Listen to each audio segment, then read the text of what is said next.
dans la bande dessinée de Sylvain Savoya qu'Alexandre Renard et Armel Coe ont rencontré.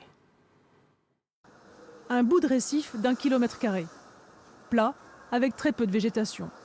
Balayé par les vents et les cyclones, malgré les apparences, l'île Tromelin est bien loin du paradis tropical.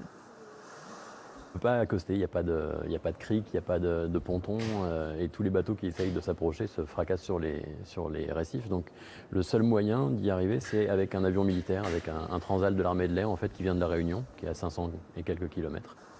Le BDiste est de la première expédition de fouilles terrestres liée au drame du 31 juillet 1761. Cette nuit-là, l'Utile, un vaisseau français transportant 160 esclaves malgaches, fait naufrage sur la barrière de corail.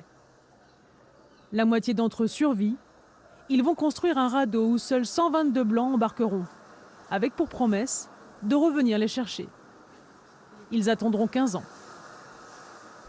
15 ans à vivre avec des ressources très très limitées. En fait, on a réussi à l'expliquer parce qu'ils se sont nourris essentiellement d'oiseaux et de tortues. Psychologiquement, c'est une autre histoire en fait. Arriver à garder cette envie de vivre et cette envie de se battre face aux éléments en ayant aussi peu d'espoir de repartir un jour de cette île-là, c'est ça qui est le plus admirable. Pour survivre, les naufragés ont dû s'inventer une micro-société. Ils transforment les matériaux de l'épave en objets de la vie courante et bâtissent des habitations en corail.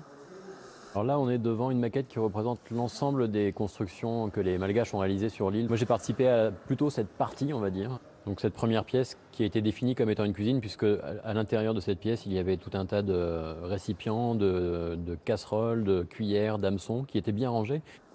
Au fil des ans, maladies, naufrages, tous les hommes disparaissent. Mais la France tient promesse. Malgré la guerre de 7 ans et le danger du lieu, après 4 tentatives, le chevalier Tromelin atteint l'île le 29 novembre 1776. Seules 7 femmes et un enfant de 8 mois sont en vie. Elles seront rapatriées à la colonie de l'île Maurice, affranchies et pensionnées, jusqu'à leur mort.